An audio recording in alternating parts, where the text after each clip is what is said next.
আমাৰ মায়ে দাংবডি ছিঙি আছে আৰু বোলে প্ৰথম বস্তু লাগিলে বোলে খৰাহিত ছিঙিব লাগে, সেইকাৰণে মায়ে কৈছে কি ভাৰে ভাৰে লাগিবা আৰু বোলে। এয়া ছিঙি আছে দেই মায়ে।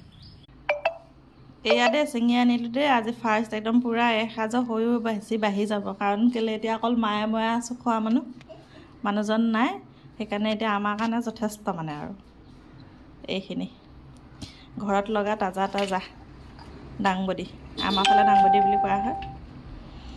আজি নিজৰ ঘৰৰ নিজে লগোৱা বৰবটি মানে দাংবডি আজি আমি খাম। আৰু এইফালে চাওক ৰঙালাও আগ বাৰীৰ পৰা ছিঙি আনি এতিয়া চাফা কৰি মেলি লৈছোঁ ৰেডি কৰি।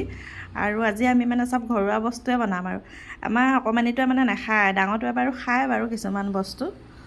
এইয়া তাজা তাজা তাজা তাজা নিজৰ বাৰীৰ ছিঙি অনাটো সোৱাদটোৱেই বেলেগ আৰু।